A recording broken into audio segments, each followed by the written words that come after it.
வணக்கம். இன்றைக்கி நம்ம by the time by that time இதை எப்படி யூஸ் பண்ணுறதுன்னு பார்க்க போகிறோம். they cannot be used interchangeably. Example sentences சொல்கிறேன், கவனிங்க. by the time she reached home she was tired. அவள் வீட்டுக்கு வந்தப்போ டயர்டாக இருந்தாங்கிறது தான் அர்த்தம். by the டைம்க்கு பக்கத்தில் she reached homeங்கிற அந்த விஷயத்தை போடுறோம். எந்த டைமில்? அவள் வீட்டுக்கு வந்த டைமில் அவள் டயர்டாக இருந்தான்னு. அந்த சென்டென்ஸில் நம்ம by that டைம்னு போடக்கூடாது. by that time she reached home she was tiredன்னு வராது. பட் by that time எப்போ போடலாம்? she reached homeங்கிற விஷயத்தை முதல்ல சொல்லிடணும். she reached home at 10 o'clock இல்லைனா she reached home late சொல்லிட்டு by that time she was tired and போட்டு ஒரே சென்டென்ஸாக சொல்லணும்னாலும் சொல்லலாம். நம்ம she reached home late and by that time she was tired அப்படி சொல்லலாம். இன்னொரு எக்ஸாம்பிள் பார்ப்போமா?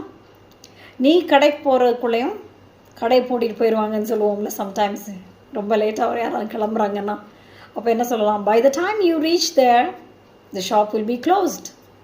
இல்லை நீ போகிறது லேட்டாக போவ அப்படின்னு சொல்லி முதல்ல சொல்லிவிட்டு அப்புறம் பை தேட் டைம் சொல்லுவாங்க. You will reach there late by that time the shop will be closed. இதுதான் டிஃப்ரென்ஸ். ஓகே.